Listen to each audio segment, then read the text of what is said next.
Assalamualaikum warahmatullahi wabarakatuh. Bismillah, alhamdulillah, wassalatu wassalamu ala sayyidina wa maulana wa syafi'ina Muhammad Rasulillah wa ala alihi wa sahabatihi wa man tabi'a sunnatahu wa jama'atah min yaumina hadha ila yaumin nahdah. Sadatil ulama atalallahu baqa'ahum wa ala ra'sihim Ustazi wa Syaikhi Hadratul Syaikh Kiai Haji Abdul Aziz Mansur A'azzahullah. Itu guru saya waktu saya di Lirboyo ngaji Fathul Mu'in. Ketika saya di kelas 2 Sanawiyah. Yang saya hormati Hadratul Syaikh Kiai Haji Mahsuli Effendi dan keluarga besar dzurriyyat Kiai Sofyan, sadati wa sayyidati anisati ashabi wa zumalai abnai wa banati ayyuhal khudur, rekan-rekan pengurus Nahdlatul Ulama cabang MBC Ranting Badan Otonom. Baru saja kita dengarkan apa yang disampaikan oleh beliau Kiai Aziz Mansur, sebuah refleksi, sebuah ta'ammulat terhadap masa lalu umat Islam yang bisa dijadikan motivasi pendorong agar kita melakukan proyeksi ke depan. Bicara masa lalu itu namanya refleksi untuk mendorong kita melakukan sesuatu, mewarisi kebesaran masa lalu ke depan, namanya proyeksi. Hadirin yang saya hormati, dimulai dari Nabi Ibrahim. Ibrahim itu kata orang Kristen Abraham. Itu bapak, Rohim itu umat. Punya istri Sayyidah Saroh atau Saroy. Tinggal di kota Ur Kildah atau Ur Kasdin, 70 km sebelah selatan kota Baghdad. Dulu namanya negara Babilonia atau Babil. Rajanya namanya Nabukadnezar, Namrud. Belum ada Baghdad. Kemudian Ibrahim sekeluarga hijrah, pindah ngulon ke barat jauh sampai jumpa dengan sungai Jordan, Nahrul Urdun, yang memisahkan Jazirah Arabiyah dengan Ardu Kan'an, Palestina. Menyeberang sungai dengan selamat, tanpa jembatan, tanpa perahu, maka disebut Ibrani, penyeberang, dari kata abaro. Ibrani, Hebro, penyeberang. Karanten Sayyidah Saroh mandul, boten saged hamil, Nabiullah Ibrahim cepet-cepet nikah malih kalayan perempuan dari Mesir namanya Hajar. Belum lewatan kiai kang nyaine mboten gak ada putra, cepet-cepet mumpung durung tsunami maneh. Tapi pun gak ada cucu kawan ulas mboten usah. Rupanya cespleng Hajar, istri muda, hamil 9 bulan, melahirkan putra laki-laki, diberi nama Yishmail. Yishma itu mendengar, il Tuhan, itu bahasa Ibrani. Setelah menjadi bahasa Arab, Ismail. Kalau orang Banyumas, Ismail. Itu kan Jawa Timur, wonten mboten Kang Ismail. Kalau panggil saya Kiai Sangit Ngakil. Orang Banyumas, Purwokerto, Cilacap. Karena istri muda punya anak, istri tua belum punya anak, terjadi ketegangan dalam keluarga. Allah memerintahkan agar Ibrahim pindah dari Ardu Kan'an jauh ke selatan dengan membawa istri muda dan baby yang masih baru beberapa minggu itu. Sampailah pada biwadin ghairi dzi zar'in 'inda baitikal muharram, pada jurang yang tidak ada kehidupan, jurang yang tidak ada tumbuh-tumbuhan kehidupan satu rumput pun. Setelah nyampe di situ, Allah memerintahkan, Ibrahim, kamu kembali lagi ke utara. Lah ini istri muda, anak masih kecil, bagaimana? Tinggalan di jurang ini, ya. Wah, kalau saya panggil Habib Rizik langsung demo kalau saya. Tak bayar 50.000 satu orang. Supaya Allahu Akbar. Kalau 100.000 sami Allahul Hamidah. Pulang ke utara, tidak lama Sayyidah Sarah hamil, gada putra Ishak, Ishak gada putra Yakub. Yakub itulah yang dipanggil Israel. Isra itu hamba, il Tuhan. Israel punya anak 12, yang pertama diberi nama Yahuda, yang ke-11 Yusuf, yang ke-12 Bunyamin.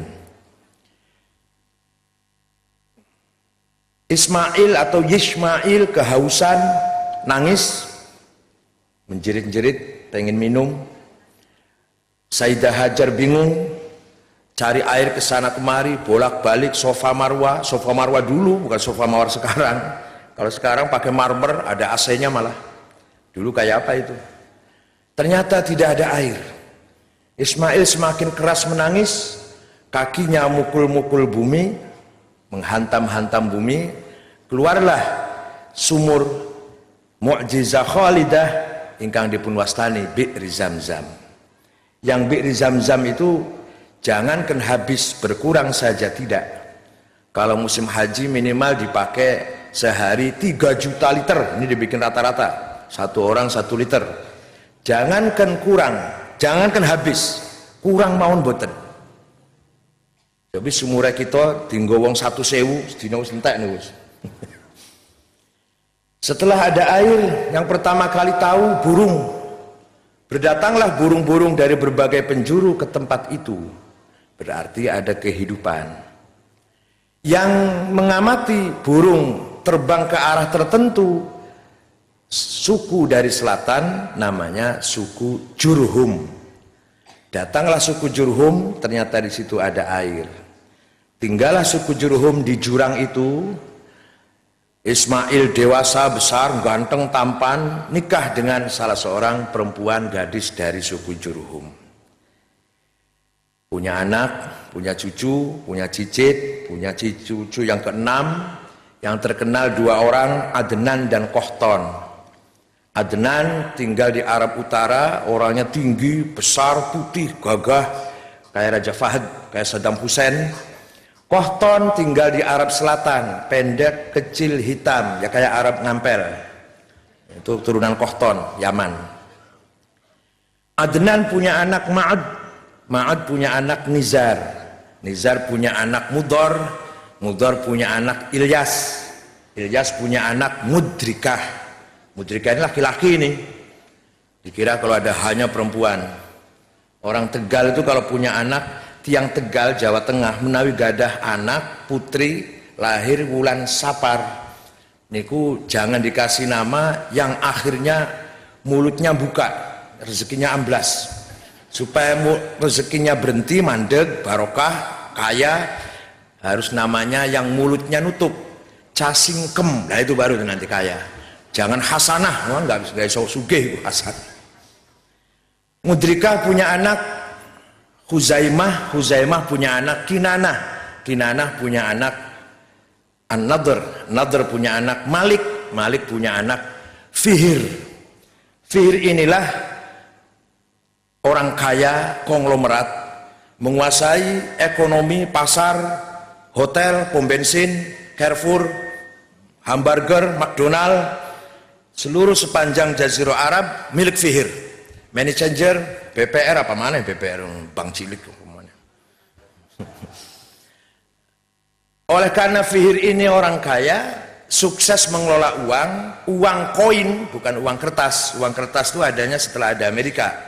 Uang kertas itu namanya sistem moneter.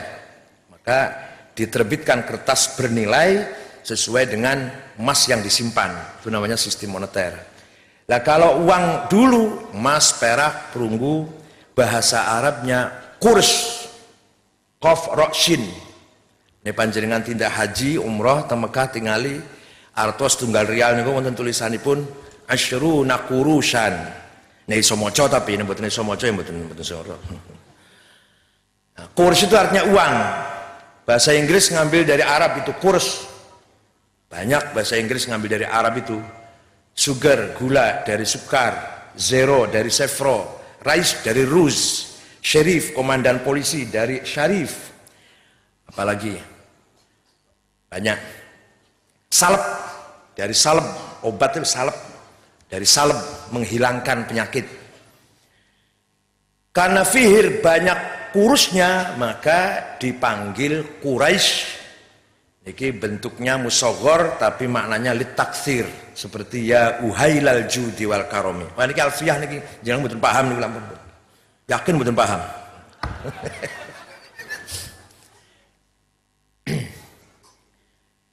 Karena fihir banyak uangnya maka dipanggil Quraisy. Mila panjenengan menawi pengen gadah putra kathah artanipun jenengi mawon Quraisy, nanti uangnya receh semua.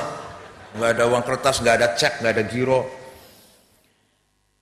Fihir gak ada putra, Ghalib gak ada putra, Lu'ai gak ada putra, Ka'ab gak ada putra, Murrah punya anak, Kilab punya anak Qusay punya anak Abdu Manaf punya anak Hashim punya anak Abdul Muttalib punya anak Abdullah punya putra Muhammad Rasulullah sallallahu alaihi wasallam.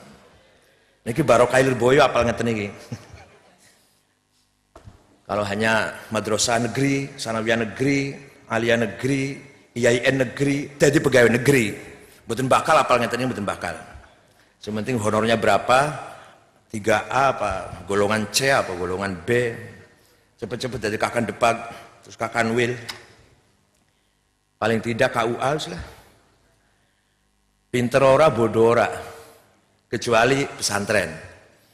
Hadirin yang saya hormati, Rasulullah SAW menikah lahir tanggal 20 April tahun 571 Masehi atau tanggal 12 Rabiul Awal tahun Gajah. Dari seorang ayah Syekh Abdullah, ibu Aminah. Suatu ketika Syekh Abdullah nembe waundalu nikah karo Nyai Aminah. Pagi-pagi Kiai Abdullah jalan-jalan. Ono bocah wadon jenengipun naminipun Fatimah Al-Khuthamiyah. Delok Abdullah niku tergila-gila. Sampai kelalen Abdullah dicekel, tarik nang omahe, kamare dikunci. Syekh Abdullah kaget. Apa ini mau? Apa maumu? Sing mbok kepengenmu apa? Sing mbok pengeni apa? Kalau kamu ngejak zina, sampai saya mati nggak akan zina, nggak akan saya lakukan, kata Syekh Abdullah. Tapi nek awakmu pengen tak kawin, ya mengko. Aku tak kondisi karo Aminah, nek Aminah setuju, tapi saya yakin setuju. Aku yakin Aminah setuju aja aku kawin maneh. Suwe koyo nglamongan lah, gampangan ngoten niku. Ya wis, kata Fatimah Khuthamiyah, ya saya sepakat. Kamu ngomong sama Aminah, boleh enggak kamu kawin dengan saya? Ya. On. Paginya pulang, Syekh Abdullah wangsul. Malamnya itu Syekh Abdullah apa? Tidur bersama Aminah sebagai suami istri. Paham nggih? Paham nggih? Nah, pengantin anyar pun lah, turu bareng suami istri. Bar ngoten, bar tidur bareng, Syekh Abdullah ngendikan karo Aminah. Aminah, mau esuk ana wong gendeng aku. Tergila-gila dengan saya. Sopo? Fatimah Al-Khuthamiyah aku njaluk dikawin. Nggih monggo menawi panjenengan kersa. Kok kaya nglamongan lah ngoten bahasane ngoten. Monggo mawon nggih panjenengan kersa. Ya, setuju ya, setuju. Paginya Syekh Abdullah malah sing goleki Fatimah. Bosok ketemu, setelah ketemu, Fatimah kaget. Kemarin kamu ganteng banget. Kemarin mukamu bersinar. Kemarin saya lihat saya nggak tahan, sampai tergila-gila, sampai lupa kamu saya ajak berbuat sesuatu. Kemarin kamu bagaikan rembulan. Sekarang kok orang ganteng, hilang cahayanya. Kok biasa-biasa saja, kok ya bocah lamongan, rada ireng-ireng kotor ngoten lah. Napa niku hadirin? Paham mboten? Paham mboten? Nur ingkang wonten dateng wajahipun Syekh Abdullah Nur Muhammad sudah pindah ke Nyai Aminah. Iku lho artine. Sing dongeng ngeten iki arang-arang ngeten iki. Nur ingkang dipun warisi sejak Adam melalui Nuh, Ibrahim, terus sampai Musa, Isa, sampai melebet datang Syekh Abdullah, lajeng pindah datang rahim Sayyidah Aminah. Malam itu sudah pindah, besoknya Abdullah orang ganteng, hilang cahayanya. Niku lho, ingkang nami Nur Muhammad. Kalau panjenengan hati-hati nek kawin maneh kon nure hilang malah. Tapi ono maneh sing kawin maneh malah nure malah tambah cemerlang, ada yang gitu. Hadirin yang saya hormati, ringkas cerita, Rasulullah dipun utus kalian Allah ketika beliau usia 40 tahun, mulailah beliau dakwah. Ternyata tantangannya sangat besar.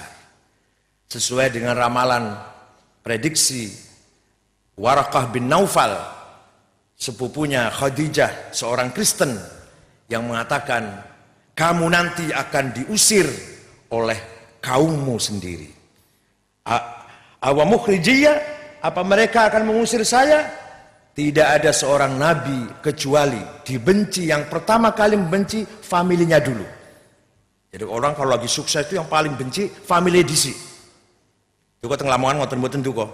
Yang ono wong munggah terus pangkatnya atau rezekine atau kemuliaannya munggah terus, sing pertama kali iri ku familine disi.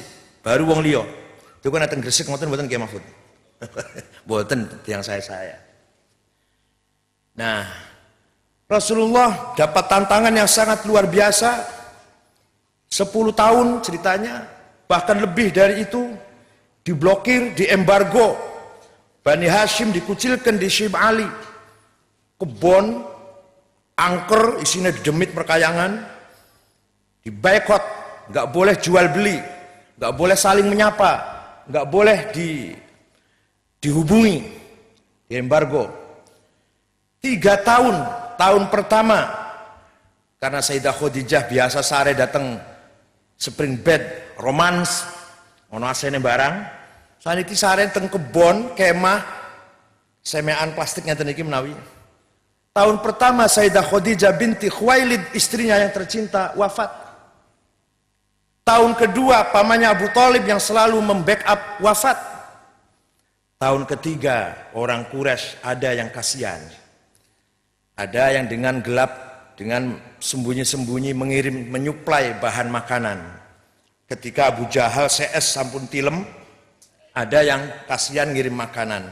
Maka disebut Suqul Lail, pasar malam, yang pinggir Mas Ani kok. Pun tahun ketiga orang Quraisy kasihan dengan Bani Hashim yang kurus kering, makan dedaunan. Akhirnya embargo dilepas. Rasulullah mencoba, nek nang Mekah wong ora gelem krungu dakwahku, coba pindah ke kota lain, yaitu Taif, 80 km sebelah selatan Mekah. Rasulullah pergi ke Taif membawa satu orang namanya Zaid bin Harithah. Gak koyo saniki kita-kitaan kalau mau pergi, waduh tim dibawa semua, tim Dewan Syuro, Dewan Tanfir, Dewan Sukses bawa semua. Kalau Rasulullah pergi satu orang saja temannya, Zaid bin Harithah. 1 bulan tinggal di Taif, tidak satu pun ada orang yang menerima dakwah Rasulullah. Sebulan itu, betul wonten ingkang iman. Bukan hanya itu, bahkan Rasulullah dicaci maki, diusir, dilempari sampai berdarah-darah dari Taif.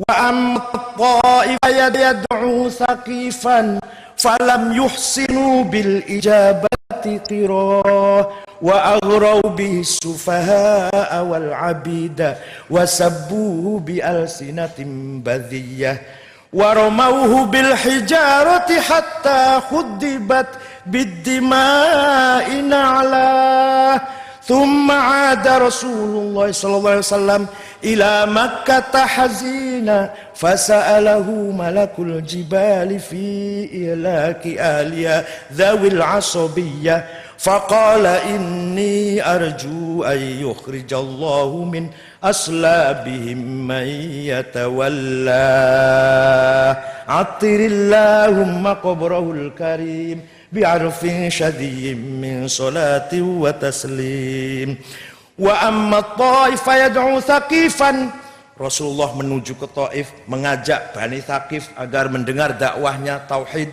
meninggalkan menyembah berhala.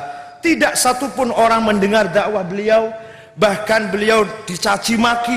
Wasabu bial sinatim badiyah, dukun, tukang sihir, tukang mantra-mantra, paranormal. Saya malah kata menteri-menteri golek paranormal, takut diresafel. Ki Gendeng Pamungkas ngaku 2 menteri datang ke saya. Soalnya keseneng wis dadi menteri niku mboten ono senenge niku lho. Kaya wau Kyai Aziz ngendikaken lunga ana SPJ-ne. SP niki wutu, paling iki sangune biaya kesa teng Surabaya dari Jakarta. Itu ada ongkosnya. Tapi datang di sini oleh kakanwilnya di sini, oleh kepala kantor perwakilan di sini semua disiapkan. Wutuh nih kok SPJ dari Jakarta itu. Ngono mulia masih disanguni malih. Ini kanggo ibu ikan asin, ini untuk anak ini apa? Ada dasi ini masih baru. Itulah. Nah, sing nyangon ini kakan kepala kantor di Surabaya. Kondi ku duwite njaluki kok Cino-Cino sempurna udang garam. Aku duwe tamu kirim. Sini jaluki sempurna udang garam, pakuwon. Nah, sehingga nek Cinone ku nakal ngerampas tanah wong kanggo gawe perumahan, enggak bisa berbuat apa-apa itu pemerintah pejabat. Karena merasa sering dikirim karo konglomerat niku. Kalau Ki Aziz alus nek kula mboten saged alus ngeten crita ngeten iki. Terang-terangan mawon mboten ono apa. Niku suwayahe ngeten iki pun sedaya ngeten niku. Mung ana sing nemen ana sing ora ngoten mawon. Sing nemen aman malah sing sithik-sithik malah ditangkepi. Hadirin saya hormati, diusir bahkan dilempar warmahu bil hijarati hatta khuddibat bid dima'i na'la sampai sendalnya banjir darah. Malaikat pada nawarin fasalahu malakul jibali fi ihlaki ahli adzawil asabiyah. Malaikat senjaga gunung pada nawarin Muhammad jalu'o karo Gusti Allah, mintalah kepada Allah, perintahlah saya siap untuk membalas orang Taif yang melempari batu kamu itu. Apa ingin saya semburkan lumpur panas? Apa ingin saya longsorkan tanah orang Taif? Apa ingin saya datangkan banjir? Apa ingin saya datangkan angin jenenge apa? Puting beliung? Apa ingin saya datangkan flu burung? Apa ingin saya datangkan BDB? Demam berdarah? Apa ingin saya datangkan cikumunya? Walhasil saya siap membantu kamu. Asal kamu minta pada Allah, saya siap.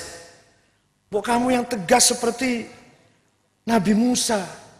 Musa itu ketika dihina oleh umatnya, pertama kali sabar, lama-lama nggak sabar. Setelah keterlaluan, wa idh qultum ya Musa lan nu'mina laka hatta narallaha jahra fa akhadhatkumus sa'iqatu wa antum tanzurun. Musa, saya tidak akan percaya pada kamu sampai kamu bisa datangkan Allah seperti apa sosoknya, baru saya percaya. Wah, entok sabaran tek Nabi Musa. Ya Allah, orang model gini ini jangan kamu biarkan hidup. Fa akhadhatkumus sa'iqah, petir datang, semua mati semua itu, disambar petir di siang bolong. Ini Indonesia ini hampir wallahu alam jadi naudzubillah. Lumpur ngamuk uwis, longsor uwis, angin uwis, laut empun, udan sampun, apa malih? Gunung meledak sampun, pesawat dibuat terus sampun, kapal kerem terus, kereta api jungkel terus, setunggal malih, sa'iqah yang belum. Petir di siang bolong. Mudah-mudahan tidak ya, mudah-mudahan Masih wonten tiang saya kados panjenengan insyaallah mboten. Coba kata malaikat, Muhammad, kamu minta pada Allah seperti Nabi Nuh, itu tegas tuh. Enggak kayak Anda ini, kenapa sih enggak tegas? Kalau dilempari malah dungake, malah Allahumma hdi qaumi fa innahum la ya'lamun. Berilah petunjuk mereka melempari saya karena mereka tidak tahu. Ya Allah, kok ngono sampean? Coba kayak Nabi Nuh. Ketika Nabi Nuh 950 tahun dakwah malah ditantang, ora sabar wis entek sabare wis.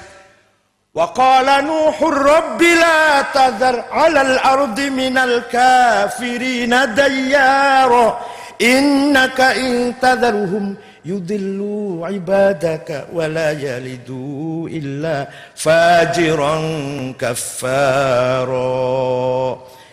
Ya Allah, yang model ngeten iki nek sampean uripi engko duwe anak kafir, engko duwe putu kafir, engko buyute kafir, habisi maunya Allah lah. Nah niku dongane Nabi Nuh. Nah, ente kok enggak tegas kayak gitu, coba minta pada Allah, saya siap. Mau saya bikin apa orang Taif itu? Rasulullah jawab, faqala inni arju ay yukhrijallahu min aslabihim may yatawalla. Enggak malaikat, saya enggak akan seperti Nuh atau Musa. Bahkan saya harapkan kalau sekarang orang Taif belum beriman, saya tunggu anaknya. Kalau anaknya masih belum beriman, saya tunggu cucunya. Kalau cucunya belum beriman, saya tunggu cicitnya. Ini loh metode dakwah Rasulullah seperti itu. Kiai-kiai sudah mengamalkan seperti itu. Bil hikmah wal mau'izah wal mujadalah. Tidak lantas ngamuk-ngamuk pidato nyaci maki. Ada orang khotib di DPRD DKI Jakarta, jenggoten ngoten. Walhasil Gus Dur itu kafir. Karena Gus Dur menentang rencana undang-undang anti pornografi dan porno aksi. Gus Dur pernah dibaptis oleh orang Kristen, kafir. Dan barang siapa yang ragu terhadap kafirnya Gus Dur, kafir. Paham betul? Gus Dur kafir, dan sampean ragu-ragu nang kafir Gus Dur, sampean kafir. Akhirnya ono sing ngadeg, batal iki khutbah, gak sah. Turun, diganti khutbah karo Ustadz namanya Nur Alam Bakhtir. Setelah itu beliau minta maaf pada Gus Dur di kantor PBNU, ya dimaafkan. Gus Dur pemaaf. Ya, so mana-mana ya, semeten manusia. Hadirin saya hormati, Rasulullah pulang dari Taif, mampir di sebuah kebun anggur. Di situ ada yang jaga anggur namanya Adas, seorang budak dari Yunan, dari Ninawi, yaitu tempat lahirnya Nabi Yunus alaihissalam. Dia tahu ini orang luar biasa. Saya amati dari tadi, ini orang luar biasa, ada cahayanya, gak pernah kena matahari dan selalu tersenyum, selalu bersinar. Dikasih anggur oleh si Adas. Rasulullah sedang berdoa di kebun anggur itu, dongane ngeten. Allahumma inni ashku ilaika dha'fa quwwati wa qillata hilati wa hawani 'alan nas ya arhamar rahimin anta rabbi wa rabbul mustad'afin ila man takiluni ila ba'idin yatahajjamuni am ila aduwin mallaktahu amri ghaira anna afiyataka hiya awsa'u li a'udzu binuri wajhika alladhi asyraqat lahu adh-dhulumat wa salaha alayhi amru ad-dunya wal akhirah min an yanzila bina ghadabuk aw yahilla alayya sakhatuk lakal utba hatta tarda wa la haula wa la quwwata illa bik. Kesimpulannya tendungan itu artinya, ya Allah, asal panjenengan boten bendu kali kula, apapun saya hadapi. Itu artinya ngoten kesimpulannya pun. Asal jenengan boten bendu kali kula, apa saja, apapun tantangan, problem akan saya hadapi. Wah, ini kena NU karo PKB ngeten semangatnya luar biasa. Baru ke Jakarta, pasukan berani mati, sampai di Jakarta nggak berani lapar. Itu Banser. Dari sini berani mati, sampai Jakarta belani Gus Dur nih, di sana nggak berani lapar. Begitu lapar ngobiak kemana-mana. Apalagi ceritanya Ki Aziz wau poso ngoten iki, kompun, nggak ada potongannya Banser sekarang kayak gitu tuh. Rasulullah kondur datang Mekah dengan susah, sedih, putus asa lah katakan. Malaikat Jibril datang, Muhammad, Awakmu sumpek. Iya. Putus asa. Heeh. Ayo melaku-melaku tak jak. Kalau orang Mekah semuanya benci kamu, akan saya tunjukkan ada makhluk lain yang sangat hormat dengan kamu. Kalau manusia di bumi tidak ada yang mau menerima kamu, mendengar kamu, nanti saya tunjukkan masih banyak sekali makhluk-makhluk yang sangat hormat dengan kamu. Ayo jalan-jalan kalau nggak percaya. Terjadilah Isra Mi'raj setelah Rasulullah pulang dari Taif. Isra Mi'raj bulan Rajab sampai ke Masjidil Aqsa, sholat jadi imam, sing makmum para anbiya, para malaikah, terus munggah nang langit pitu, rof-rof, aras kursi, sampai rof-rof, sampai qaba qausaini au adna. Ma qaba qausaini au adna, makom antara dia dan Allah tinggal 2 jengkal atau kurang dari 2 jengkal. Malaikat Jibril piyambak mboten sanggup sampai di makom menika. Jadi qausain niku apa? Apa qausain manane? Yang untuk memanah itu apa namanya? Busur. Bahasa Jawa apa? Gendewo, ya gendewo. Gendewo itu kan begini gambarnya Pak. Gendewo itu ngeten. Nah, kalau 2 qausain tepung jadi 1. Nah, antara Allah dan Muhammad hampir tepung. Paham betul? Hampir manunggalin kaula Gusti. Hampir tapi belum, enggak. Maka qaba qausain au adna. Kaus itu gambarnya ngeten. 2 jadi tepung jadi 1. Filsafate wong Jawa manunggaling kaula Gusti Sang Hyang Widi sing tan kena kinaya apa yen ana malah dudu. Harus percaya pada Tuhan yang satu yang tidak seperti apa-apa. Kalau diumpamakan malah bukan. Cara mendekatnya gimana? Manunggal bil jam'i resemblement bahasa Inggrisnya. Menyatu dengan Allah. Dzauqiyan, rasa bukan dzatian tapi dzauqiyan, perasaannya menyatu. Hadirin saya hormati, orang Jawa memang dulu hebat. Sebelum datangnya Hindu itu sudah tauhid. Malah sudah punya konsep baldatun thayyibatun wa rabbun ghafur. Toto tentrem Dawam Raharjo, subur makmur toto tentrem Karto Raharjo. Ngadepake samudra ngungkuri wikur, subur sarwati nandur murah sarwati nuku. Kewan-kewan Bali nang kandange dewe-dewe. Itu kan baldatun thayyibatun wa rabbun ghafur. Ronggo Warsito punya kitab namanya Serat Wulang Reh. Persis kayak Imam Ghazali, serat itu risalah, wulang itu nasihat, reh raja, risalah nasihatil muluk. Imam Ghazali juga punya kitab seperti itu. Luar biasa orang Jawa sebelum datangnya Hindu. Itu sudah tauhid. Hadirin saya hormati, tapi Jawa ngriko lho nggih, Jawa Jogja, Solo dudu Jawa Lamongan. Pesisir. Apa pesisir apa? Bebelah apa? Apa orang apa namanya? Belah. Pun ternyata Rasulullah disambut baik oleh ahli sama. Arwahil anbiya wal malaika menyambut baik, ahlan wa sahlan, welcome. Salat di Masjidil Aqsa semua makmum. Rasul menjadi imam. Ya man asra bikal muhaiminu lailan niltawal anamu niyam wa taqaddamta lis-salati fa shalla kullu man fis sama wa antal imam wa ilal muntaha rufi'ta kariman. Apal betul ngoten niku? Niku Syekh Mahmud Al-Khusari yang wafat tahun 55 wafatipun. Wa ilal muntaha rufi'ta kariman wa sami'tan nida 'alaika salam. Napasnya bener kuat. Sampai di hadapan Allah, wa ilal muntaha rufi'ta kariman. Engkau diangkat dengan penuh kemuliaan sampai Sidratul Muntaha. Di sana apa? Kamu mendengar suara Allah, Assalamu alaika ya Muhammad. Wa sami'tan nida 'alaikas salam.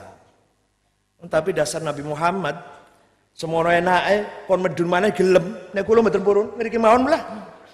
Ngapain balik meneh nang Lamongan? Enggak, kamu harus turun lagi Muhammad. Teruskan dakwah, lanjutkan tugas amanah risalah. Misi kamu belum selesai. Turun lagi.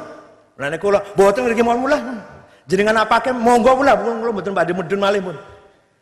Rasulullah kersa mandhap malih teng bumi, wangsul malih kondur malih datang Mekah, bulan Rajab, Ramadan, Syawal, Dzulqa'dah musim haji datang, ada orang Yathrib jamaah haji dari Yathrib 12 orang masuk kota Mekah, ada berita, ada orang gila, ada dukun, ada tukang baca mantra-mantra. Siapa jenenge Muhammad? Ayo aku pengen weruh. Soalnya ono ngedan kan pengen weruh kan. Kaya apa ngedane iki? 12 orang dari Yathrib boso ketemu karo Nabi Muhammad. Iki lho sing selalu diomongke wong Yahudi. Yathrib itu banyak orang Yahudi, ada 3 suku orang Yahudi. Iki lho, kita ini bertengkar karo Yahudi, rebutan pasar, rebutan dagang. Awas, diluk meneh arep teko Herakleus Al-Misya, nabi yang terakhir yang akan menegakkan keadilan, memberantas kezaliman, dan pasti itu dari pihak Bani Israel, dari kaumku, dari golonganku. Kamu akan saya habisin. Kira-kira gitu kalau bertengkar antara Arab dan Yahudi di kota Yathrib. Iki lho wonge sing gawe diomongke wong Yahudi iku. Sadurunge Yahudi roh, ayo kita mlebu Islam yuk. Wis kita disii, jangan sampai kedisian Yahudi. Akhirnya yang 12 masuk Islam, mlebu Islam. Lajeng Rasulullah kirim Mus'ab bin Umair supaya ngajari Quran datang masyarakat Yathrib. Tahun depan lagi datang 74 orang baiat di Aqobah. Jumrah Aqobah sidik meneh lajeng belok kanan sidik masih wonten bangunan elek wonten tempat baiat Aqobah. Malah mereka berjanji, mari Rasulullah pindah saja ke Yathrib, akan saya bela, akan saya tolong, kami akan menjadi ansormu. Rasulullah pindah kota Yathrib. Ternyata di kota Yathrib masyarakatnya nggak seperti orang Mekah. Nah, ini jenengan jangan salah. Dengarin baik-baik apa ya. Ketika Rasulullah di Mekah membangun komunitas, kelompok yang diikat dengan ukhuwah Islamiyah. Yang Islam saudara, bukan Islam musuh. Walaupun ayah, ibu, kakak, paman, yang Islam saudara, yang bukan Islam bukan saudara. Di mana itu? Di mana? Di Mekah 13 tahun. Kenapa? Karena yang bukan Islamnya itu ubadul authan, penyembah berhala, musyrikin, jahiliyah, nggak punya kitab suci, nggak punya agama, nggak punya nabi, nggak kenal wahyu. Dua anak wedok dipendem urip-uripan.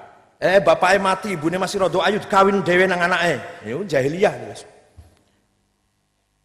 Tapi kota Yathrib masyarakatnya beda. Di kota Yathrib, kenapa kota itu dinamakan Yathrib? Karena yang membangun kota itu seorang namanya Yathrib ibn Laud, ibn Amlit, ibn Sam, ibn Nuh. Yang bangun kota Yathrib. Rasulullah masuk kota Yathrib, ternyata penduduk kota Yathrib terdiri pertama dari muhajirin. Orang Islam yang meninggalkan rumahnya, meninggalkan harta jabatannya, meninggalkan kedudukannya demi agama, pindah kota Yathrib. Sampai-sampai mendapatkan julukan, sebutan fuqara. Masya Allah. Nek kula ngalih Jakarta tambah sugih. Kalau nang Cirebon melarat, bos ngalih Jakarta rada sugih malah. Nah iki ora, pindah nang Yathrib malah melarat. Lil fuqara'il muhajirin alladzina ukhriju min diyarihim wa amwalihim yabtaguna fadlan minallahi wa ridwana wa yansuruna Allaha wa rasulahu ulaika humus shadiqun. Orang-orang yang meninggalkan rumahnya, meninggalkan kekayaannya, jabatan RT, kepala SD ditinggal. Jadi RT, jadi sekretaris desa tinggal. Wa amwalihim, bebek, ayam, wedhus tinggal. Pindah kota Yathrib. Apa itu tujuannya? Ya betahuna fadlam minallahi wa ridwana. Hanya mencari ridho Allah. Wa yansuruna Allah wa rasulah, akan membela, memperjuangkan agama Allah dan Rasulnya. Sampai gitu sampai. Bukan hanya itu, mentalnya pun menyiapkan daerah dan mentalnya sudah siap untuk kedatangan orang luar. Walladzina tabawwa'ud dar wal imana min qablihim yuhibbuna man hajara ilaihim wa la yajiduna fi sudurihim hajatan mimma utu wa yu'thiruna ala anfusihim walau kana bihim khasasah wa may yuqa shuhha nafsihi fa ulaika humul muflihun. Sifate wong Yathrib, Ansor, Aus dan Khazraj, mereka siapkan wilayah, mereka siapkan tempat, mereka siapkan hati, moral, mental untuk kedatangan orang luar. Setelah Muhajirin datang, Rasulullah datang, yang jadi kepala Rasulullah pendatang, wakilnya, wapresnya Abu Bakar pendatang. Betul napa-napa wong asli Yathrib iku lho ora apa-apa. Sing dadi panglima perang, ngerangkep Kapolri, ngangkep komandan garnison, ngangkep menteri pertahanan, Sayyidina Umar pendatang. Sing dadi menteri ekonomi, industri, perdagangan, impor ekspor, ngerangkep Kabulok, Sayyidina Utsman pendatang. Ya Kabulok Sayyidina Utsman itu ono kelaparan, cepet-cepet beli gandum 700 onta dibagi-bagikan. Itu dulu dibikinnya Bulog itu untuk meningkatkan daya petani. Sekarang malah Bulog menjadi musuh petani. Mudah-mudahan yang ke depan enggak. Engkau nek Kabulognya Pak Thoyib, mantunya Pak. Kalau ke Bulognya Ustaz Thoyib baru jujur itu. Mereka menyiapkan segalanya, tapi tidak dendam, tidak iri kalau jabatan diduduki oleh pendatang. Menteri Pendidikan, merangkap olahraga pemuda, pariwisata, dan kesejahteraan rakyat, Menko Kesra, Sayyidina Ali, pendatang. Ada lagi pejabat-pejabat eselon satunya, Sa'ad bin Abi Waqqas, Sa'id bin Zaid, Tolha bin Zubair bin Ubaidillah, Zubair bin Awam, Abu Ubaidah Amir bin Jarrah, Abdurrahman bin Auf, semuanya pendatang. Wong Madinah yang mboten napa-napa, wala yajiduna fi sudurihim hajatan mimma utu. Misalkan ngeten, contohnya misalkan di kecamatan ini kecamatan Kranggeneng, kecamatan ya. Camate pendatang, kepala aliyah pendatang, imam masjid pendatang, ketua NU-nya pendatang, ketua PKB pendatang, lurah pendatang, pesantren Matul Anwar sing ngelola pendatang, betul nopo-nopo Ki maksulinya itu enggak apa-apa. Saya orang sini, pendatang duluan. Wa yu'thiruna ala anfusihim walau kana bihim khassasah. Ada fasilitas cuma satu, ada lowongan cuma satu ini. Kepala KUA lowong, wis pensiun, lagi mau siji, wis pendatang di sini, pendatang wae. Aku gampang lah. Ono lowongan kepala SD, siji mek sitok lowongan. Wis pensiun kepala SD sendisi, wis pensiun atau pindah, wis ben pendatang aja pendatang. Aku wong kene wis gampang, Bu. Wa yu'thiruna ala anfusihim. Ngoten mboten? Ngriki ngoten mboten? Ribut?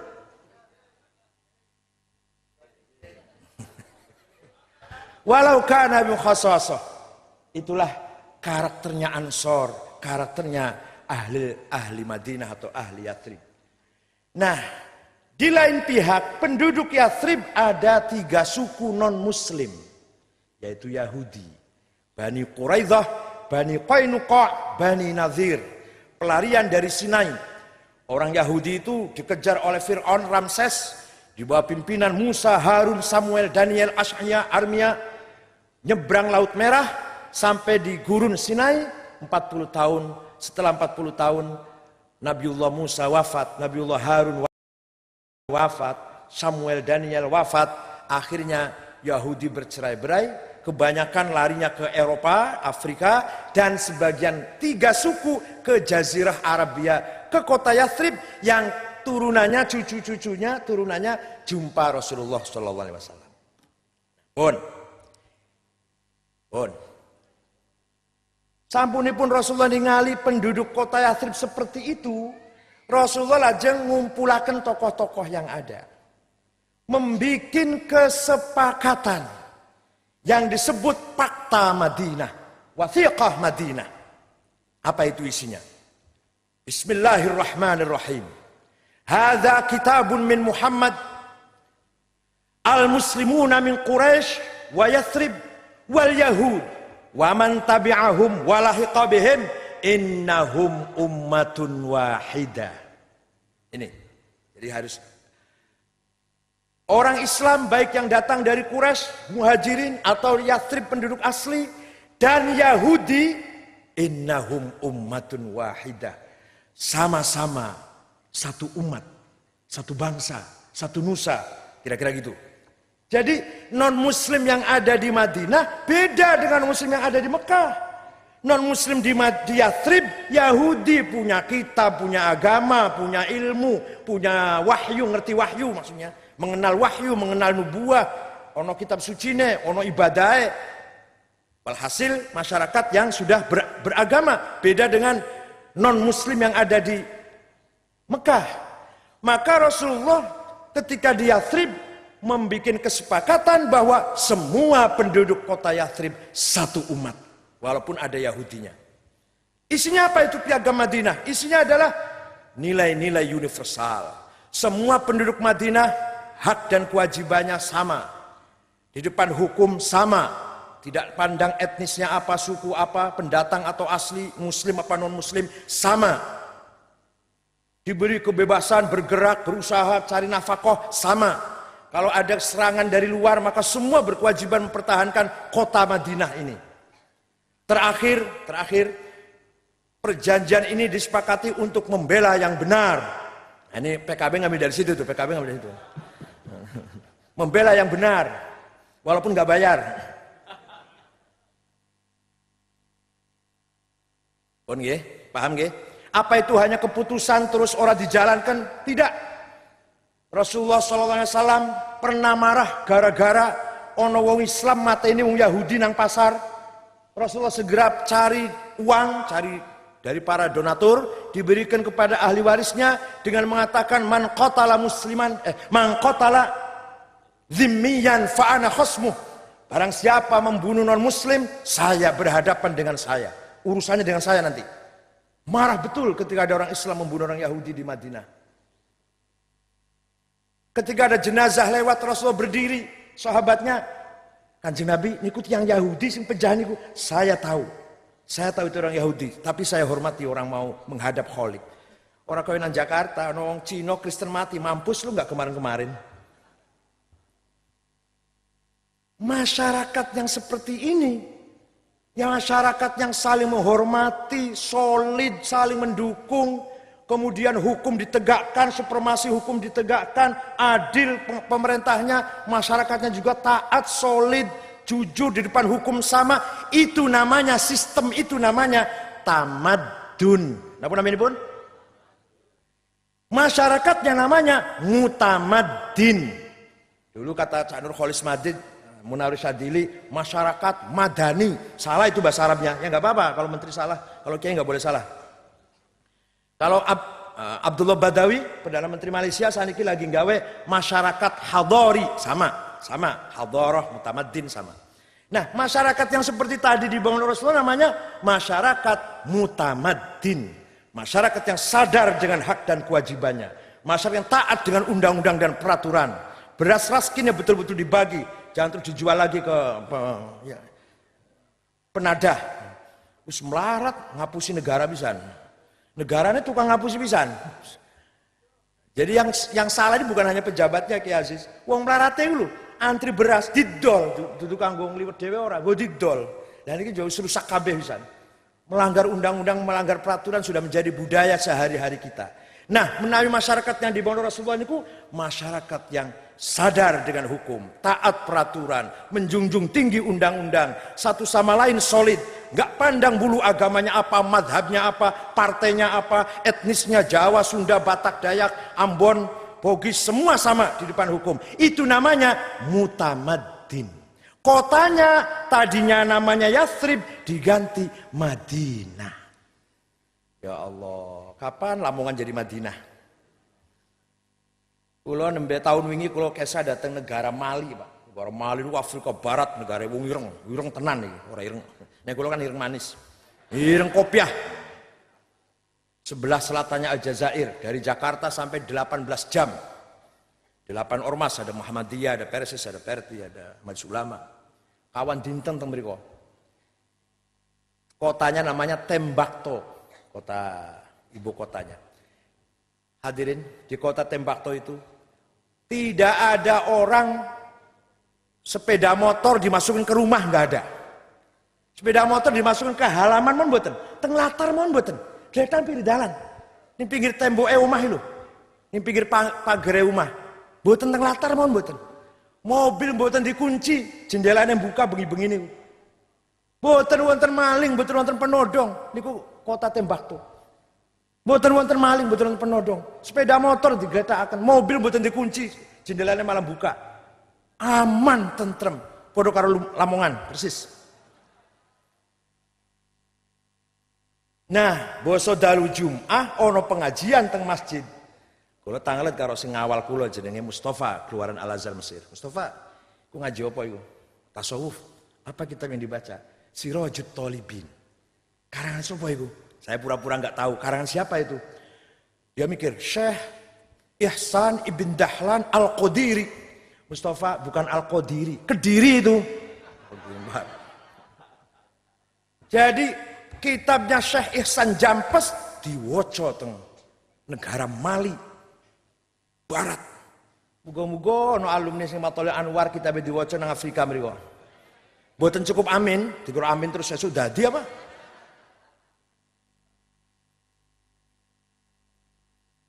Luar biasa ulama kita dulu itu. Makanya kalau cerita ulama makanya nikirin terus akan cerita nikirin. Jadi Rasulullah membangun masyarakat mutamaddin, masyarakat yang tertib aturan. Itulah yang harus kita capai, masyarakat Indonesia, masyarakat yang mutamaddin. Oleh karena itu, saking arah mekaten, ketika muktamar NU tahun 35 di Banjarmasin, kiai-kiai nganggo sarung kabeh, fotone masih wonten, teng Labesdam teng pusat masih wonten fotone nganggo sarung. Ki Wahid Hasyim nganggo sarung, orang nganggo celana. Sarung itu demokratis, memberikan gerak bebas keluar dalam. Ya celana kangelan. Keputusannya orang sarungan, keputusannya kaum sarungan, kaum bakyakan. Kadang Muhammadiyah nggak ngerti. Bakyak itu bakok dan yakin. Sarung itu syara'an, baju takwa. Kopiah ini khufyah, orang sombong, tapi kita harus merendah diri, khufyah. Muhammadiyah tahu nganggo kopiah sombong lan. Maca Quran plentang-plentong. Melu pesantren kilat rong wulan metu jenggote wis dawa. Ngafir-ngafirkan wong terusan. Hadirin yang saya hormati,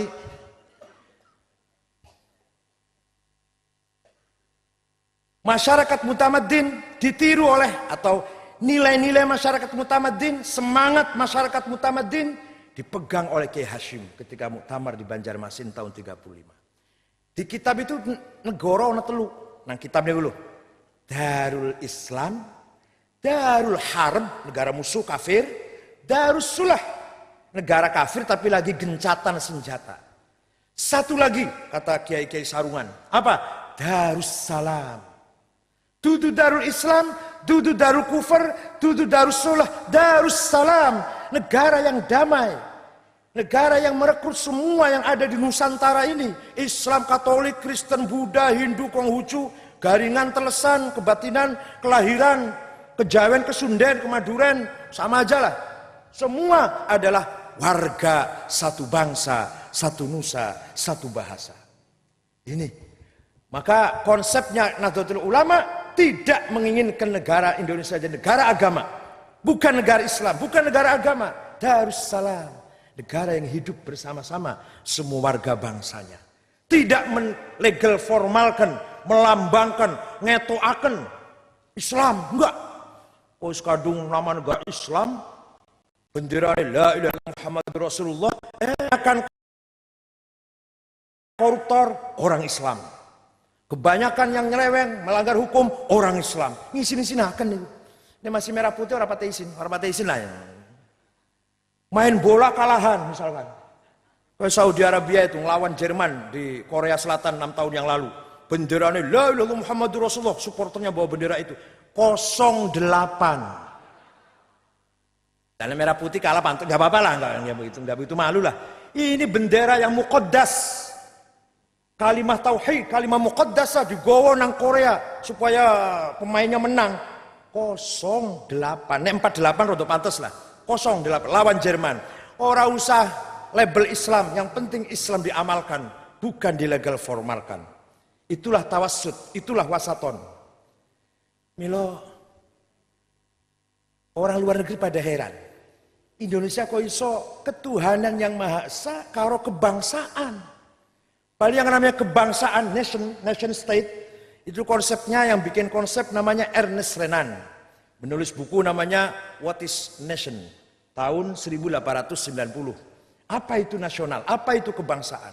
Itu dalam bukunya sama sekali boten ngitung agama. Boten nyinggung agama. Agama nggak penting. Yang penting bangsa. Itu nasional konsepnya yang asli gaweane Ernest Renan. Oleh Bung Karno, oleh Pak Hatta, oleh Jenderal Sudirman, nasionalis ini diambil tapi tidak universal. Nasional Indonesia, nasional yang masih menjunjung tinggi agama. Nasionalis yang religius. Ini wasatonya Soekarno. Kiai Wahid Hasyimnya ketika menjadi anggota BPUPKI, Badan Persiapan Kemerdekaan Indonesia, salah satu panitianya Wahid Hasyim, Agus Salim, kiai pesantren, tapi Islamnya Wahid Hasyim, Islamnya Agus Salim, bukan Islam kayak Timur Tengah yang harus melegal formalkan Islam. Islam yang wasaton, yang penting Islam diamalkan, tidak usah menjadikan konstitusi negara. Akhirnya apa? Kiai karo nasionalis ketemu. Kiai Wahid Hasyim dengan Soekarno podo visi misinya. Dan itu orang luar negeri heran, ada kebangsaan kok campur Tuhan itu. Maka di Timur Tengah sekarang ini yang masih belum selesai adalah sebenarnya al-qaumiyah wa tayyaratul islamiyah. Jamal Nasir nasionalis, Saddam Hussein, Hafid Asad nasionalis, tabrakan dengan Hasan Banna, Said Qutb, Al-Ashmawi, Ahmad Zaki, At-Tilimsani, Ikhwanul Muslimin. Ikhwannya pengen Allahu Akbar, bendera Islam kembali ke khalifah. Jamal Nasirnya nasionalisme tulen. Bergelimpanganlah korban bentrok antara nasionalis dan Islam. Ikhwannya pengen Allahu Akbar, bendera Islam kembali ke khalifah. Jamal Nasirnya nasionalisme tulen. Bergelimpanganlah korban bentrok antara nasionalis dan Islam. Hasan Banna dibunuh. Orang 6 ulama besar, Said Qutb, Ashmawi, Ahmad Zaki, Tilimsani gantung oleh Jamal Nasir. Korbannya ratusan kepala ulama melayang. Kenapa? Karena yang nasionalismenya universal, yang Islamnya ekstrim. Alhamdulillah kita punya NU itu Islamnya wasaton. Ini loh, kehancuran sekarang ini, erosi kapital sosial, adamu thiqah fima bainana, lost trust, kehilangan kepercayaan satu sama lain. Kalau saya ditanya kenapa sebabnya Indonesia kok terpuruk begini? Karena NU ditinggal 32 tahun. Gampang menjawab. Paham betul? NU itu zaman Pak Harto, zaman Orde Baru, orang dijak ngomong. Gampang ngoten. Orang dijak melu bangun agama wong Indonesia. Iya nek nang Jawa Timur. Wong Lamongan orang bakal takon karo rektor YIN. Wong Lamongan orang bakal njaluk fatwa karo dekan YIN. Fatwain nang Kiai Mahfud, Kiai Mahsuli. Gimana? Tapi nek wong luar Jawa orang ono kiai ini KUA ku. Kiai ini yo dekan, rektor, kepala alia, kepala senegriku. Nah sedangkan rektor, dekan, kepala alia, kepala KUA akan dipake ilmune pas-pasan. Ayatnya sekawan, setunggal wa'tasimu bihablillah, kaping kali fastabiqul khairat, kaping 3 walan tardu angkal yahudu walan nasoro, yang sekawan wa man lam yahkum bima anzalallah wallahul kafirun. Hadisnya 6, lantar kalendernya 6. Kalender 6 lembar, Januari, Februari, Maret, April kan 6 lembar. Jadi rawahu kalender, bukan rawahu Bukhari Muslim. Niku sing tanggung jawab agama yang resmi, yang formal. Ketika zaman Pak Harto selama 32 tahun. NU nggak boleh jadi menteri agama, NU nggak boleh jadi ketua P3, NU nggak boleh jadi ketua majelis ulama. Jadi nyekel agama resmi niku sing ilmunya pas-pasan. Kongkon ceramah saben minggu, orang saben bengi, orang usah saben esuk, saben minggu entek kantekan bahan, wis 4 minggu entek. Akhirnya apa isine? Bakar gereja. Karena ceramah sak jam iku entek ilmune. Ngomong sak jam, ngomong kudu sak jam. Ilmune entek supaya ngisi sak jam piye? Awas iku kristenisasi, bakar gereja. jihad fisabilillah, Allahu Akbar fakotilu. Jadi Islamnya udah mek fakotilu tok. Ora ruliane, ora idza qumtum ila sholati faghsilu wujuhakum mboten semerep. Isone urip mek napa? Fakotilu. Maka akibat itu 32 tahun NU dipinggirkan, muncullah kelompok-kelompok ekstrim yang tidak disangka-sangka dari pojok Lamongan pandai ngerakit bom. Apa sebabnya? NU ditinggal 32 tahun. Coba kalau NU dijak ngomong sekbian, kalau toh ada sangat kecil, kalau toh ada tidak akan berkembang. Ayo saya kini orang dijak meneh, orang muncul meneh teroris. Karpe dijak ayo orang apa-apa. Monggo dipikir monggo. Pola pikir wong NU ngoten lho Pak maksudnya Pak. Pola pikir pandangan agama, ilmune kiai ora dinggo 30 tahun. Sing dinggo ilmune dokter Andes, BA. Niku sing dinggo dokter, sing dinggo niku ilmu agamanya pas-pasan, timbullah kelompok-kelompok irhabiyin, teroris, minimal usuliyin, fundamentalis yang asyidda, yang sangat keras itu. Karena NU ditinggal 32 tahun. Ya saya kini pengen muncul keras meneh NU aja dijak. Alhamdulillah wakil presiden NU niku. Jadi Pak Yusuf Kala NU niku, mustasyar NU wilayah Sulawesi Selatan. Bapaknya Haji Kalam biyen yang meng-NU kan Kiai Wahab. Kiai Wahab niku atas perintah Mbah Hashim keliling sa Indonesia Pak, sa Nusantara, nggawe NU itu. Sebelum deklarasi tahun 26. Sejak mulai tahun 18 terus 20 selikur muter Kiai Wahab niku. Pergi ke Lombok 2 bulan. Kayak apa mbuh transportasinya kayak apa, situasi daerahnya gelap barangkali. Ngerayu Kiai Zainuddin supaya gelem bareng-bareng gawe ormas boten purun. Kiai Zainuddin Lombok Timur. Ketemu karo Kiai di Lombok Tengah namanya Kiai Hasun, Kiai Faisal. Budal meneh teng Sulawesi Selatan. Ketemu Kiai Romli yang sekarang putranya Profesor Dr. Romli Mansur Romli, Dirjen Litbang di Diknas, itu putranya. Ketemu karo Haji Kala, ini jadi bendahara NU 50 tahun Haji Kala niki, Bapak Yusuf Kala. Lungo teng Sumatera Selatan Kiai Wahab niku. Ketemu karo Kiai Kamil Soleh, orang Semarang yang pindah ke Sumatera. Siapa itu? Bapaknya Pak Taufik Kamil, mantan Dirjen Haji yang sekarang lagi tahfidz Quran di Cipinang. Boleh ono dhewe lah. Lungo maneh teng Pandeglang Banten menes.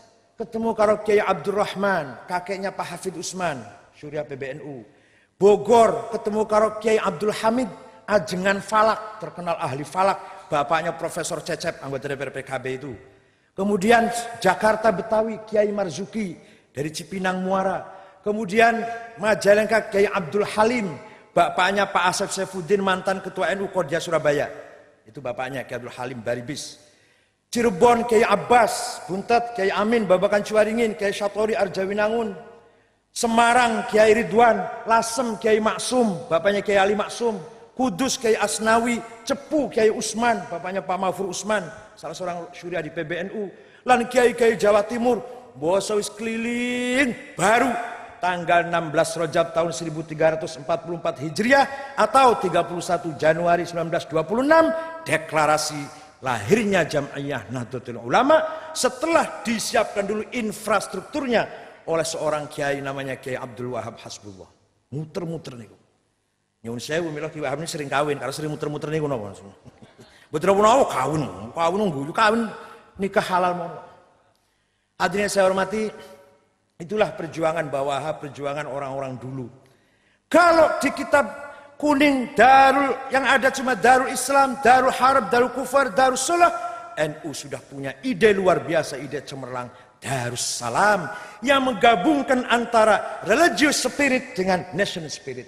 Bukan nasionalisme sebagai ideologi, bukan Islam sebagai khilafah, sebagai siasah, sultah atau imamah, tapi Islam sebagai nilai, ajaran, dan nasionalis sebagai semangat, religious spirit dan national spirit.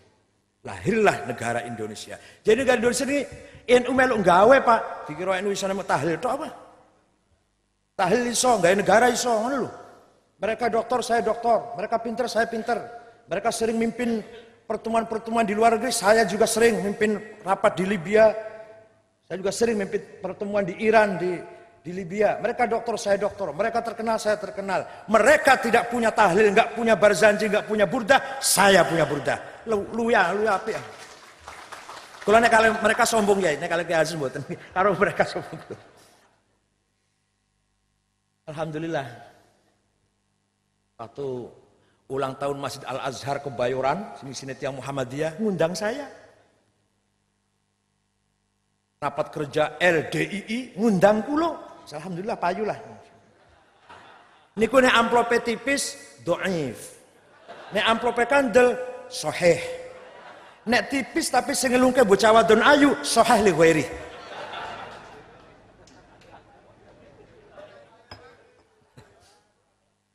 Jadi Rasulullah SAW damel masyarakat Madinah bukan negara Islam. Bukan negara Islam. Negara Madinah yang mengamalkan agama Islam. Betul loh.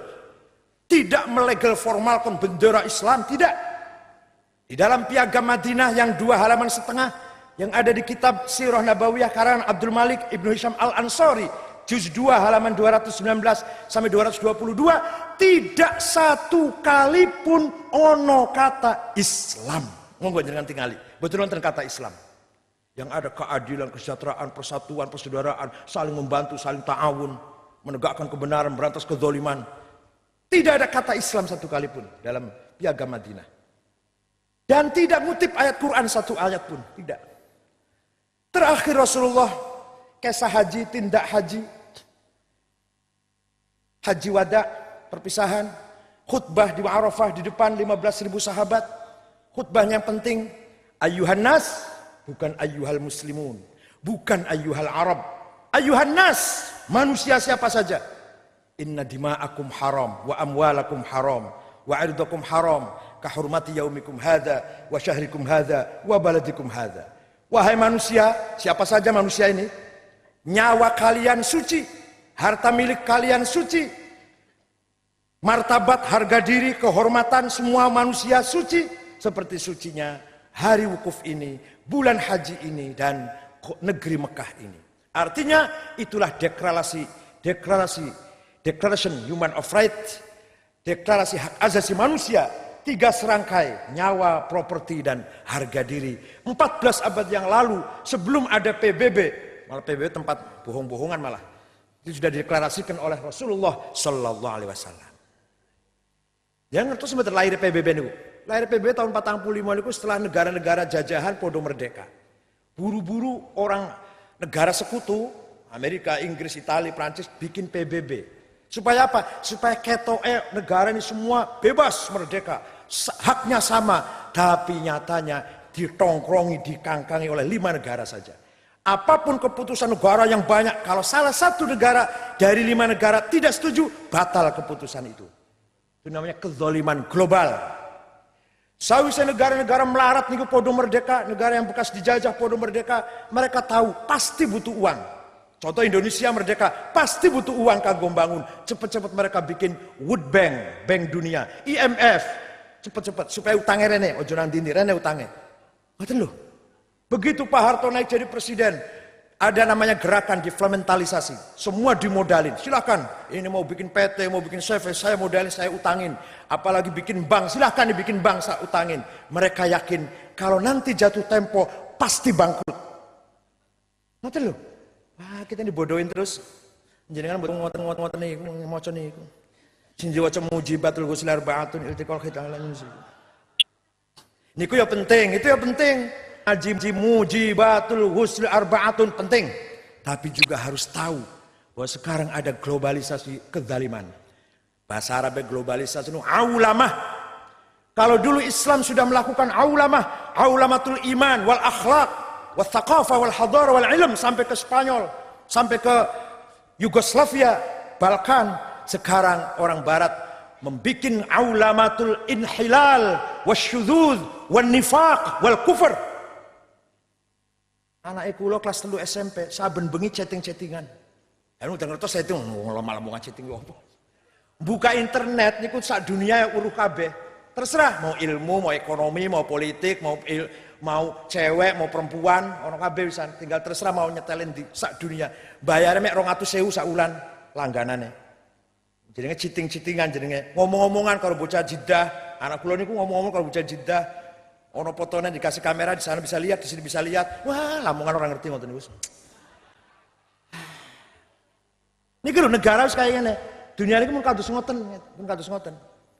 nek TV dereng napa-napa. Teng TV lu dereng napa-napa niku.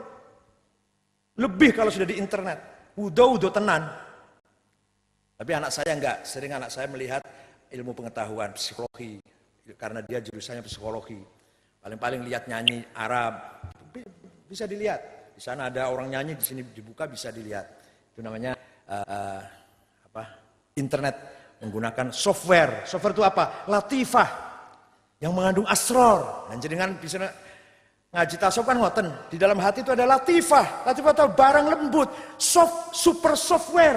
Yang bisa mengakses sampai ke Sidratul Muntaha, Lauh Mahfuz, Qalam. Sama saja di komputer juga ada software. Internet yang bisa mengakses berita seluruh dunia. Apa kandungannya software? Asror. Asrorul ulum. Atau ulumil asror. Punlah cerita ngoten imun. Tuh pakai. Hadirin saya hormati pun. Nah, Rasulullah pernah sudah mendeklarasikan hak asasi manusia, hak asasi yang benar-benar diterapkan dan diamalkan. Berangkat dari wa kadzalika ja'alnakum ummatan wasata litakunu syuhada 'alan nas. Visi Islam adalah membangun umat yang wasaton, modern, moderat, tidak radikal, tidak ekstrim, bil hikmah wal mau'izah wal mujadalah, orang misuh-misuh. Orang berantem. Misinya adalah litakunu syuhada, supaya kamu berperan. Supaya kamu itu kanggo nang masyarakat. Nek orang wasaton, orang kanggo sampean. Supaya kita ini terpakai andil dalam membangun peradaban manusia, kita harus wasaton. Supaya syuhada 'alan nas. Syekh Imam Ali Abdul Hasan Al-Asy'ari. Kenal betul jenengan? Nama ini kenal betul? Imam Asy'ari itu orang Mu'tazilah. Mu'tazilah itu apa? Jil lah. Gampangannya pun jil. Islam liberal, rasional, radikal, rasional, aklaniyin. Imam Asy'ari menika muridnya Imam Abu Ali Al-Jubba'i, mazhab Mu'tazilah. Ali Abdul Jubba'i muridnya Abu Hashim Al-Jubba'i. Abu Hashim Jubba'i muridnya Abu Huzail Al-Allaf. Al-Allaf muridnya Ibrahim An-Nazzam. An-Nazzam muridnya Amr bin Ubaid yang menciptakan ilmu balaghah. Amr bin Ubaid muridnya Wasil bin Atha. Wasil bin Atha muridnya Muhammad putra Sayyidina Ali dari istri kedua Khawlah binti Ja'far dari Bani Hanifah. Terkenal Muhammad ibn Hanafiyah. Ini semua Mu'tazilah. Imam Asy'ari jadi Mu'tazilah. 40 tahun jadi Mu'tazilah. Tokoh Mu'tazilah. Suwe-suwe Imam Asy'ari sadar tersentuh. Iya. Mu'tazilah itu sing diopeni S2, S3. Yang intelek-intelek saja itu sasarannya itu. Mu'tazilah api, bagus. Ora dol mudil ora. Tapi iki lho, sing diopeni S2, S3. Lah sing tukang mie goreng, nasi goreng, sol sepatu, ojek, apa mana? Sing goreng iwak teng balong apa namanya? Iki sapa sing ngopeni iki? Sing ngopeni wong iku sapa? Jamahiriyatul muslimin, jamaatul muslimin, aghlabiyatul muslimin, as-sawadul a'zam. Mayoritas umat Islam itu awam, nggak semua S2, S3. Siapa yang melihara akidahnya ini? Asy'ari keluar dari Mu'tazilah, memproklamirkan diri di Masjid Basrah. Saya Abdul Hasan Asy'ari, 40 tahun menjadi aktivis Mu'tazilah. Jam sekarang saya keluar dari Mu'tazilah demi untuk ngopeni jamaah, wong akeh supaya jamaah sesuai dengan sunnatur Rasul sallallahu alaihi wasallam, qaulan wa amalan wa taqriran. Maka lahirlah sebutan ahli sunnah wal jamaah. Sing perlune ngopeni wong cilik. Silahkan Mu'tazilah, silahkan yang di S2, S3 kritis, cerdas silahkan, enggak salah enggak. Tapi jamaah juga harus diopeni. Ternyata Imam Asy'ari manfaat syuhada'a 'alan nas. Imam Asy'ari diikuti oleh seluruh dunia Islam. Dari Lamongan sampai Maroko, pelajaran akidah nggo madrasah ibtidaiyah awal-awal akidatul awam. Sifat seket niku, aqaid seket niku. Kecuali Saudi yang Wahabi, Iran yang Syiah, semua Maroko, Aljazair, Tunis, Sudan itu pelajarannya awal wajibin alal insani ma'rifatul ilahi biistiqoni fallahu mawjudun qadim baqi mukhalifun faqudratun iradatun samun basar hayatun ilmu. Semua pakai itu. Pernah ada orang pinter, orang alim, sangat alim, Syekhul Azhar, the grand Syekh Al-Azhar, pengen mencoba gawe akidah ojo koyo Asy'ari, ganti Asy'ari, ojo sifat 20 lo ojo no. Siapa itu? Syekh Muhammad Abduh, Syekhul Azhar, alim niki tiange. Damel Risalah Tauhid, damel tafsir Al-Manar 16 jilid. Ora payu. Dudu bener tak salah, bener lah, bagus lah tiang alim. Boten laku, boten pajem. Lahir Muhammad bin Abdul Wahab dari Najd, dari Saudi Timur, ingin merubah akidah yang sudah ada. Boten payu. Payune wong Arab tok iku pun ora kabeh ora. Jane wong Hijaz, Mekah, Madinah, Jeddah, Taif, boten Wahabi jane. Mung kepeksa mawon. Ayo. Tapi Imam Asy'ari semenjak tahun 324 Hijriah sampai saniki 1428 payu masih ajarannya sifat 20 wajib sing mustahil 20 sing jaiz tunggal wajib rasul sekawan sing mustahil sekawan wajib jaiz tunggal 50 persis ceklono saya mati aja hilang. Imam Asy'ari gadah kitab Maqalatul Islamiyin, Al-Ibanah, Risalah ila Ahli Thaghr, Al-Luma, itu yang ada. Wafat diganti oleh muridnya Abu Abdillah Al-Bahili. Al-Bahili wafat diganti oleh muridnya Abu Bakar Al-Baqillani. Kitabnya Al-Insaf, At-Tamhid, Al-Bayan, Al-I'jaz, I'jazul Quran. Al-Baqillani wafat diganti oleh Imam Abdul Malik Al-Juwaini, Imamul Haramain. Kitabnya Lataiful Isyarat, Al-Kafiyah fil Jadal, Ghiyathul Umam, dan lintu-lintuni pun. Imam Haramain wafat ganti oleh muridnya Abu Hamid Muhammad bin Muhammad Al-Ghazali, Ihya, Ma'arijul Quds, Hidayatul Hidayah, dan lansana-sana sipun Iljamul Awam, Al-Iqtisad fil I'tiqad, Al-Madlul li Ghairi Ahli, Minhajul Abidin, Minhajul Salikin, Minhajul Arifin. Imam Ghazali wafat teruskan oleh muridnya Abdul Karim Asy-Syahrastani yang kitabnya namanya Al-Milal wan Nihal, Nihayatul Iqdam fi Ilmil Kalam, Musara'atul Falasifah. Asy-Syahrastani wafat diganti oleh muridnya Muhammad bin Umar Fakhrur Razi yang punya tafsir Mafatihul Ghaib, punya Al-Matalibul Aliyah 5 jilid, punya Al-Mabahithul Masyriqiyah 2 jilid, dan lain-lainnya. Razi meninggal diteruskan oleh muridnya Abduddin Al-Iji, kitabnya Al-Mawaqif yang disyarahi oleh Abu Ali Al-Jurjani menjadi 9 jilid. Kemudian Al-Iji wafat teruskan oleh muridnya Abu Abdullah Muhammad As-Sanusi yang punya Al-Aqidatul Kubra. As-Sanusi wafat diteruskan oleh muridnya Al-Baijuri yang punya Jauhar Tauhid. Baijuri wafat teruskan oleh muridnya Ad-Dasuqi yang punya Hasyiah Jauhar Tauhid. Dasuqi punya murid Syekh Ahmad Zaini Dahlan. Kathah karangannya Syarah Jurmiyah, Syarah Alfiyah, dan lain-lainnya. Zaini Dahlan gada murid Mustafa Masyad, Umar Abdul Jabbar, Umar Hamdan. Umar Hamdan, Mustafa Masyad, Umar Abdul Jabbar gada murid Mahfud Termas, Abdul Somad Palembang, Arsyad Banjarmasin. Mahfud Termas gada murid Hashim Asy'ari. Hashim Asy'ari diganti anaknya Wahid Hashim. Wahid Hashim diganti anaknya Abdurrahman Wahid. Abdurrahman Wahid diganti Hashim Muzadi. Wah, pokoknya ahli sunnah jamaah tepung. Man rabbuka, mungkar nakir takon siapa Tuhanmu, rombongan Hashim Asy'ari, gitu aja. Nek dijawab Allah kok takon meneh wa ma imamuka wa ma nabiyuka wa ma wah kedawan. Rombongan Hashim Asy'ari selesai. Wong Abu Nawas ya waktu arep mati ngeten. Nah, pesen karo anaknya Abu Nawas niku. Aku nek engko sesuk mati dikain dibungkus karo kain kafan sing wis lawas, wis mambu, wis ireng, wis suwek-suwek. Napa Pak? Wis nurut lah ora usah takon. Nurut anaknya niku. Abu Nawas mati cari kain yang sudah sobek, sudah bau, sudah koyak, sudah lama lah bungkus. Taruh di kuburan, Mungkar Nakir datang mau tanya. Begitu masuk, loh salah ya aku masuk mlebu kuburan lawas iki. Balik meneh Mungkar Nakir. Abu Nawas luar biasa. Mosok lamongan kala karo Abu Nawas.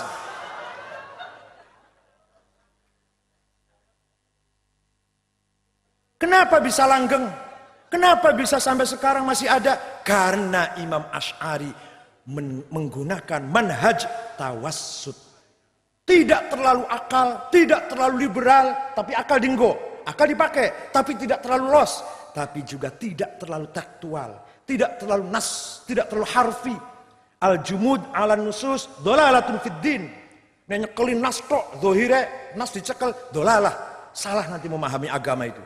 Tuhan punya tangan, Tuhan punya mata, Tuhan punya kaki, Tuhan punya wajah, muka. Kalau kita berpegang nasiyin, harfiyin, tekstual. Tapi juga tidak terlalu liberal, tidak terlalu otaknya dijor, akalnya dibebaskan untuk berpikir memahami sam'iyat, uluhiyat, nubuat, enggak, tengah-tengah. Itulah metode Asy'ari, bainan naql wal aql, bainal wahyi war ra'i, antara wahyu dan pendapat, antara akal dan nas, ambil jalan tengah. Itulah Asy'ari, Baqillani, Haromen, Ghazali, Fakhrur Razi, Al-Iji, Ad-Dasuki, Al-Baijuri, Zaini Dahlan, Kiai Hashim, Kiai Wahab, ngoten niku sedaya tengah-tengah. Mula manfaat syuhada 'alan nas. Dan ekstrem radikal, galak. Wah. Ceritane ngeten, Mbak. Pirengaken niki terakhir pun. Rasulullah sallallahu alaihi wasallam tahun 9 Hijriah. Fathu Makkah, Mekah kalah, terus melanjut ke Taif dan Hunain. Taif yang dulu melempari batu itu loh, sekarang kalah dikuasai oleh Rasulullah. Taif, Hunain kalah semua. Mendapatkan harta rampasan sangat banyak. Onta, kambing, sapi, ribuan. Karena orang kaya-kaya itu dirampas oleh Rasulullah. Rampasan perang dibagi-bagi di Ja'ronah, baginya itu. Baginya piye, baginya kados pundi? Yang senior sing wis Islame lawas ora diwehi. Sing nembe Islam wingi mualaf diwehi 100 onta, 100 sapi, walaupun konglomerat, walaupun sudah kaya. Abu Sufyan itu orang kaya raya, 100 onta. Lagi tengah-tengah bagi ngoten sekonyong-konyong, tiba-tiba datang orang, wonge ngeten, wonge gambaran ngeten. Ini saya itu niki, teng syarah Muslim wonten. Kitab Zakah Babul Qismah, Sahih Muslim. Kepalane mboten wonten rambute, jenggote dawa, ning ngriki ireng, jidate hitam, pakaiannya setengah sikil, dhuwur ngoten lho. Maju ke depan. Namanya Dzil Khuwaisir namanya. I'dil ya Muhammad, bagi yang adil. Rasulullah jawab, "Waihak, ma adala ardu minni, ma a'dala 'alal ardi minni." Tidak ada orang yang adil lebih dari saya di atas bumi ini, kata Rasulullah. Yang saya lakukan perintah Allah. Orang itu pergi, Dzil Khuwaisir pergi, Rasulullah ngendikan, saya khruju min di'i hadzal rajul qaumun yatlunal Qur'an wa la yujawizu halaqimahum hum syarrul khalqi wal khaliqah lastu minhum wa laysu minna. Akan timbul nanti dari umatku orang seperti ini nih. Gimana seperti itu? Hafal Quran tapi tidak melewati tenggorokannya. Tidak paham misi Al-Quran yang sebenarnya. Kandungan Al-Quran yang tujuan paling akhir itu apa? Gak paham. Hanya hafal saja. Mereka itu sejelek-jelek manusia, wal khaliqah, bahkan lebih jelek daripada bahaim binatang. Lastu minhum, saya tidak termasuk mereka, walaysu minna, mereka tidak termasuk saya. Prediksi ramalan Rasulullah niki bukti, Pak. Boten dangu, bukti. Tahun 40 Hijriah, tanggal 17 Ramadan, Sayyidina Ali khalifah yang keempat, Khalifah Ar-Rabi, dipateni, dibunuh. Badhe medal ngimami subuh ditusuk dari belakang. Jadi rencananya sing arep mateni tiyang 3 dalam waktu yang sama. 3 orang berangkat dalam waktu yang sama. 1 bunuh Sayyidina Ali, 1 Muawiyah gubernur Syam, 3 Amr bin As gubernur Mesir. Gubernur sing loro niku, sing kalih niku Amr bin As karo Muawiyah mboten metu jamaah salat subuh. Tapi pikir kadang-kadang orang jamaah subuh ki slamet kadang-kadang. Sing jamaah subuh malah mati niki. Sayyidina Ali keluar, tusuk, mati, wafat. Siapa itu yang bunuh Sayyidina Ali? Abdurrahman bin Muljam. Potongannya kaya apa? Ning jenengan bayangkan ana wong mateni kiai pripun gambarane? Jare sampean pripun? Rambutnya dawa, tatone gambar ula, gambar kalajengking, ngoten nggih. Kalungan apa gelangan ireng ngoten niku. Bringasan, rambutnya dawa, anting-anting kalung ngoten nggih gelang. Tatone ular, kalajengking. Boten, Pak. Ingkang mejahi Sayyidina Ali Abdurrahman bin Muljim itu, Pak, qaimul lail shaimun nahar hafizul Quran. Sing mateni Sayyidina Ali saben bengi tahajud, saben rino poso hafal Quran. Kenapa? Kenapa dia bunuh Ali? Menurut dia Ali kafir. Kenapa kafir? Karena Ali memutuskan sesuatu yang penting dengan mengambil hukum hasil manusia. Yaitu musyawarah di Dumatul Jandal antara Muawiyah dan Ali, utusan Ali Abu Musa Asy'ari, utusan Muawiyah Amr bin As. Ali telah mengambil hukum, memakai hukum produk manusia. Padahal la hukma illallah. Tidak ada hukum kecuali Allah. Wa man lam yahkum bima anzalallah faulaika humul kafirun. Barang siapa tidak menjalankan syarat Islam kafir, maka Ali kafir. Kalau kafir harus dibunuh. Lamongan itu ajarannya. Lamongan pojok. Pojok nih, pojok lor, pojok kulon. Jadi ono bocah wingi sore, bocah nembe lahir wingi sore nembe apal Quran, nembe jidate ireng, mentang-mentang bathuke ireng, ngafiraken awwaluman aslama minas sibyan. Sihru Rasulillah, Fatihu Khaybar, babul ilm minal mubasysyirina bil jannah wa minas sabiqinal awwalin alladzina radhiyallahu anhum. Bocah wingi sore mentang-mentang bathuke ireng, jubahe cingkrang dhuwur setengah sikil. Sing dikafirakan orang pertama masuk Islam dari kalangan pemuda, menantu Rasulullah yang merebut kota Khaybar, babul ilm yang paling intelektual, sahabat adalah Ali, yang sudah di nas pasti masuk surga, termasuk orang 10 yang pasti masuk surga. Minas sabiqinal awwalin, generasi pertama masuk Islam. Bocah wingi sore nembe mondok nang Solo terus boleh Allahu Akbar. Ya niki lho. Lah sing ngeten niki para hadirin, ning saestune kula terang-terangan pun lah. Kathah niki. Di Jakarta kantornya pusatnya ada 2. Di Kebon Nanas ada 3 malah. Kebon Nanas Kampung Melayu, Lenteng Agung. Di Sukabumi Jalan Cimanglit. Di Bogor Jalan Cijeruk. Di Jember Jalan Danau Toba. Di Surabaya dekat perumahan Galaksi. Di Cirebon Jalan Kalimanis. Di Mataram, Makassar, Padang. Itu kelompok-kelompok agen-agen Islam keras dengan kedah sumer. Mereka uangnya banyak. Waktu gempur Ahmadiyah di Parung itu habis biaya 2,5 miliar. Ayo duitnya konti ayo. Sing rusak Masjid Ahmadiyah niku lho. Mboten kula ngrewang Ahmadiyah mboten niki lho. Sing rusak Masjid Ahmadiyah niku entek biayane 2,5 miliar. Ayo sapa sing duwiti ayo. Niki lingkaran sekarang globalisasi dana. Uang itu udah globalisasi saat ini. Ada LSM yang pusatnya di Kolombo. Tugasnya LSM itu memberantas narkoba. Memberikan pelajaran, pengertian narkoba bahayanya begini, sumbernya begini, caranya begini. Duit sing kanggo nglatih narkoba itu, duitnya narkoba. Ini globalisasi uang sudah. Sekarang karu-karuan. Duit konti. Kalau dulu uang syubhat, sekarang golek syubhatnya kangelan kok. Hadirin yang saya hormati. Mila monggo dalu menika kita percaya dengan ajaran yang kita terima dari para kiai, ajaran yang bermanfaat, tawassut, tawazun, tasamuh. Mari kita perbaharui, kita yakini kembali bahwa itulah yang paling benar, itulah sesuai dengan Al-Quran, ummatan wasaton, dan itulah yang akan dapat ridho Allah Ta'ala. Jangan sampai terpengaruh, terprovokasi oleh aliran-aliran kelompok-kelompok radikal. Iya nek radikalillahi ta'ala, radikale jadi kaki tangannya Amerika, disetir oleh Amerika. Ini agen Amerika ini di Indonesia ada lebih dari 40.000 agen Amerika itu. Nah, kita-kitaan berat sekali sebenarnya apa yang diemban oleh Nahdlatul Ulama, sebenarnya berat, tapi bagaimanapun kita jangan putus asa, jangan kecil hati. Insya Allah Allah akan selalu bersama kita. Wallahul muwaffiq ila aqwamit thoriq. Nun pangapunten, syukron wa dumtum. Wassalamualaikum warahmatullahi wabarakatuh.